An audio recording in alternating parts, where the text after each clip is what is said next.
ಕಾಶ್ಮೀರದಲ್ಲಿ ಉಗ್ರರ ಪೈಶಾಚಿಕ ಕೃತ್ಯದಿಂದ ಭಾರತ ಪಾಕಿಸ್ತಾನದ ನಡುವಿನ ರಾಜತಾಂತ್ರಿಕ ಸಂಬಂಧ ಸಂಪೂರ್ಣವಾಗಿ ಹಳಸಿದೆ. ಪಹಲ್ಗಾಮ್ ದಾಳಿಯ ಬಳಿಕ ಭಾರತ ಪಾಕಿಸ್ತಾನದ ವಿರುದ್ಧ ಕಠಿಣ ರಾಜತಾಂತ್ರಿಕ ಕ್ರಮಗಳನ್ನು ಕೈಗೊಂಡಿದೆ.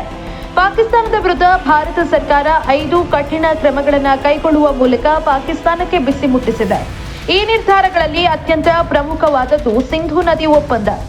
1960ರಲ್ಲಿ ನಡೆದಿದ್ದ ಒಪ್ಪಂದವನ್ನ ಭಾರತ ಸರ್ಕಾರ ತಾತ್ಕಾಲಿಕವಾಗಿ ಅಮಾನತು ಮಾಡಿದ್ದು ಇದು ಪಾಕಿಸ್ತಾನಕ್ಕೆ ನುಂಗಲಾರದ ತುತ್ತಾಗಿದೆ.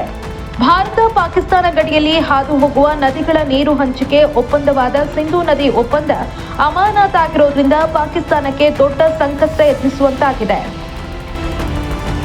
ಹಾಗಾದ್ರೆ ಏನಿದು ಸಿಂಧೂ ನದಿ ಒಪ್ಪಂದ? ಭಾರತ ಮತ್ತು ಪಾಕಿಸ್ತಾನದ ನಡುವಿನ ಸಿಂಧೂ ನದಿ ನೀರು ಹಂಚಿಕೆ ಒಪ್ಪಂದ ಏರ್ಪಟ್ಟಿತ್ತು. ಈ ಒಪ್ಪಂದಕ್ಕೆ 1960ರಲ್ಲಿ ಎರಡೂ ದೇಶಗಳು ಸಹಿ ಹಾಕಿದ್ವು. 9 ವರ್ಷಗಳ ಸುದೀರ್ಘ ಮಾತುಕತೆಗಳ ಬಳಿಕ ಈ ಒಪ್ಪಂದಕ್ಕೆ ಭಾರತ ಮತ್ತು ಪಾಕಿಸ್ತಾನಗಳು ಒಪ್ಪಿಗೆಯನ್ನ ಸೂಚಿಸಿ ಸಹಿ ಹಾಕಿದ್ವು. ವಿಶ್ವ ಬ್ಯಾಂಕ್ ಈ ಒಂದು ಸಿಂಧೂ ನದಿ ಒಪ್ಪಂದಕ್ಕೆ ಸಾಕ್ಷಿಯಾಗಿತ್ತು. ಆದ್ರೆ ಈಗ ಪಹಲ್ಗಾಮ್ ಉಗ್ರರ ದಾಳಿಯಿಂದಾಗಿ ಭಾರತ ಈ ಒಪ್ಪಂದವನ್ನ ಅಮಾನತು ಮಾಡಿದೆ. ಸಿಂಧೂ ನದಿಯ ಜಲಾನಯನ ಪ್ರದೇಶವು ಸುಮಾರು 11.2 ಲಕ್ಷ ಕಿಲೋಮೀಟರ್ಗಳಷ್ಟು ಹರಡಿದೆ. ಪಾಕಿಸ್ತಾನದಲ್ಲಿ 47%, ಭಾರತದಲ್ಲಿ 39%, ಚೀನಾದಲ್ಲಿ 8% ಹಾಗೂ ಅಫ್ಘಾನಿಸ್ತಾನದಲ್ಲಿ 6% ಜಲಾನಯನ ಪ್ರದೇಶವಿದೆ. ಒಂದು ಅಂದಾಜಿನ ಪ್ರಕಾರ ಸಿಂಧೂ ನದಿಯ ಸುತ್ತಮುತ್ತಲಿನ ಪ್ರದೇಶಗಳಲ್ಲಿ ಸುಮಾರು 30 ಕೋಟಿ ಜನರು ವಾಸಿಸುತ್ತಿದ್ದಾರೆ. ಸಿಂಧೂ ನದಿಯ ಒಪ್ಪಂದದ ಪ್ರಕಾರ ಸಿಂಧೂ ನದಿಯ ಉಪನದಿಗಳನ್ನು ಪೂರ್ವ ಮತ್ತು ಪಶ್ಚಿಮ ನದಿಗಳಾಗಿ ವಿಂಗಡಿಸಲಾಗಿದೆ. ಸಟ್ಲೇಜ್, ಬಿಯಾಸ್ ಮತ್ತು ರಾವಿ ನದಿಗಳನ್ನು ಪೂರ್ವದ ನದಿಗಳೆಂದು ಪರಿಗಣಿಸಲಾಗುತ್ತೆ. ಇನ್ನು ಝೀಲಂ, ಚೆನಾಬ್ ಮತ್ತು ಸಿಂಧು ನದಿಗಳನ್ನು ಪಶ್ಚಿಮದ ನದಿಗಳು ಅಂತ ಪರಿಗಣಿಸಲಾಗುತ್ತೆ. ಒಪ್ಪಂದದ ಪ್ರಕಾರ ಭಾರತ ಪೂರ್ವ ನದಿಗಳ ನೀರನ್ನ ಮುಕ್ತವಾಗಿ ಬಳಸಬಹುದು. ಇನ್ನು ಪಾಕಿಸ್ತಾನ ಪಶ್ಚಿಮ ನದಿಗಳಾದ ಝೀಲಂ, ಚೆನಾಬ್ ಮತ್ತು ಸಿಂಧೂ ನದಿಯ ನೀರುಗಳನ್ನ ಬಳಸ್ಕೊಳ್ಬಹುದು. ಆದ್ರೆ ಈ 3 ನದಿಗಳ ಸೀಮಿತ ನೀರನ್ನ ಭಾರತ ಕೂಡ ಬಳಸೋದಕ್ಕೆ ಅವಕಾಶ ಇದೆ.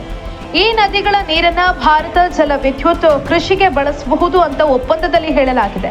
ಆದ್ರೆ ಇದಕ್ಕೆ ಮಾತುಕತೆ, ಸಭೆಗಳನ್ನ ಮಾಡಿ ನಿರ್ಧಾರ ಕೈಗೊಳ್ಳಬೇಕಾಗತ್ತೆ. ಸಿಂಧೂ ಜಲ ಒಪ್ಪಂದದ ಅಡಿಯಲ್ಲಿ ಶಾಶ್ವತ ಸಿಂಧೂ ಆಯೋಗವನ್ನ ಕೂಡ ಸ್ಥಾಪಿಸಲಾಗಿದೆ.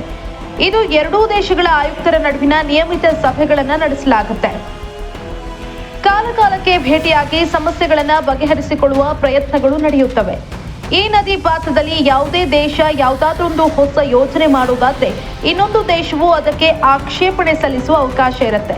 ಎರಡೂ ಕಡೆಯವರು ಸಭೆಗಳನ್ನ ನಡೆಸಿ ಸಮಸ್ಯೆಗೆ ಪರಿಹಾರವನ್ನ ಕಂಡುಕೊಳ್ಳಲು ಅವಕಾಶ ಇದೆ. ಆಯೋಗದಿಂದ ಸಮಸ್ಯೆಗೆ ಪರಿಹಾರ ಸಿಗದೇ ಇದ್ರೆ ಎರಡೂ ಸರ್ಕಾರಗಳು ಅದನ್ನ ಮಾತುಕತೆ ಮೂಲಕ ಪರಿಹರಿಸಿಕೊಳ್ಳಬಹುದು. ಇಲ್ಲದಿದ್ರೆ ತಟಸ್ಥ ತಜ್ಞರ ಸಹಾಯವನ್ನ ಕೂಡ ಪಡೆಯೋದಕ್ಕೆ ಅವಕಾಶ ಇದೆ.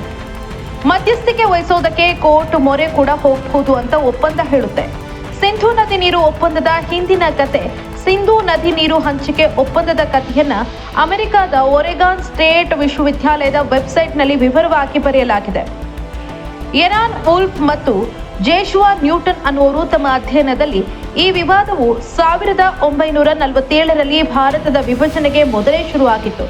ವಿಶೇಷವಾಗಿ ಪಂಜಾಬ್ ಮತ್ತು ಸಿಂಧ್ ಪ್ರದೇಶಗಳ ನಡುವಿನ ಈ ವಿವಾದ ಏರ್ಪಟ್ಟಿತ್ತು. 1947ರಲ್ಲಿ ಭಾರತ ಮತ್ತು ಪಾಕಿಸ್ತಾನಿ ಎಂಜಿನಿಯರ್ಗಳು ಸಭೆಗಳನ್ನು ನಡೆಸಿ ಪಾಕಿಸ್ತಾನದ ಕಡೆಗೆ ಬರುವ 2 ಪ್ರಮುಖ ಕಾಲುವೆಗಳ ಕುರಿತು ಸ್ಟ್ಯಾಂಡ್ ಸ್ಟಿಲ್ ಒಪ್ಪಂದ ಮಾಡಿಕೊಂಡಿದ್ರು. ಇವುಗಳ ಪ್ರಕಾರ ಪಾಕಿಸ್ತಾನ ನಿರಂತರವಾಗಿ ನೀರು ಪಡೆಯುತ್ತಿದೆ. ಈ ಒಪ್ಪಂದವು ಮಾರ್ಚ್ 31, 1948ರವರೆಗೆ ಜಾರಿಯಲ್ಲಿತ್ತು. ಇದಾದ ಮೇಲೆ ಭಾರತ 2 ಕಾಲುವೆಗಳಿಗೆ ನೀರು ಸರಬರಾಜನ್ನ ನಿಲ್ಲಿಸಿತು. ಇದಕ್ಕೆ ಭಾರತ ಹಲವು ಕಾರಣಗಳನ್ನು ನೀಡಿತ್ತು.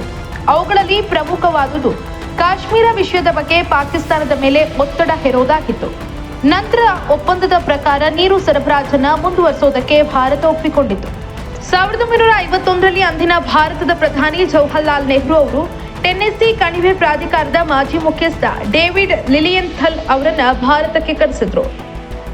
ಲಿಲಿಯೆಂಥಲ್ ಪಾಕಿಸ್ತಾನಕ್ಕೆ ಕೂಡ ಭೇಟಿ ನೀಡಿದ್ರು. ನಂತರ ಅವರು ಅಮೆರಿಕಾಗೆ ಹೋಗಿ ಸಿಂಧೂ ನದಿ ನೀರಿನ ಹಂಚಿಕೆಯ ಕುರಿತು ಒಂದು ಲೇಖನವನ್ನ ಬರೆದ್ರು. ಇದನ್ನ ವಿಶ್ವ ಬ್ಯಾಂಕ್ ಮುಖ್ಯಸ್ಥ ಮತ್ತು ಲಿಲಿಯೆಂಥಲ್ ಅವರ ಸ್ನೇಹಿತ ಡೇವಿಡ್ ಬ್ಲಾಕ್ ಕೂಡ ಓದಿದ್ರು. ಈ ಬ್ಲಾಕ್ ಭಾರತ ಮತ್ತು ಪಾಕಿಸ್ತಾನದ ನಾಯಕರನ್ನ ಸಂಪರ್ಕ ಮಾಡಿದ್ರು. ನಂತರ ಎರಡೂ ಪಕ್ಷಗಳ ನಡುವಿನ ಸಭೆಗಳು ಪ್ರಾರಂಭ ಆದವು. ಈ ಸಭೆಗಳು ಸುಮಾರು 9 ವರ್ಷಗಳ ಕಾಲ ನಡೆದವು. ಅಂತಿಮವಾಗಿ ಸೆಪ್ಟೆಂಬರ್ 19, 1960ರಂದು ಕರಾಚಿಯಲ್ಲಿ ಸಿಂಧೂ ನದಿ ನೀರು ಒಪ್ಪಂದಕ್ಕೆ ಸಹಿ ಹಾಕಲಾಯಿತು. ಈ ಸಿಂಧೂ ನದಿ ನೀರು ಹಂಚಿಕೆ ಒಪ್ಪಂದಕ್ಕೆ ಅಂದಿನ ಭಾರತದ ಪ್ರಥಮ ಪ್ರಧಾನಮಂತ್ರಿ ಜವಾಹರ್ಲಾಲ್ ನೆಹರು ಹಾಗೂ ಪಾಕಿಸ್ತಾನದ ಫೀಲ್ಡ್ ಮಾರ್ಷಲ್ ಮೊಹಮ್ಮದ್ ಆಯೂಬ್ ಖಾನ್ ಸಹಿ ಹಾಕಿದ್ರು. ಈ ಒಪ್ಪಂದ ಪ್ರಕಾರ ಉಭಯ ದೇಶಗಳ ಆಯುಕ್ತರು ವರ್ಷಕ್ಕೆ ಒಮ್ಮೆಯಾದರೂ ಭೇಟಿಯಾಗಬೇಕು.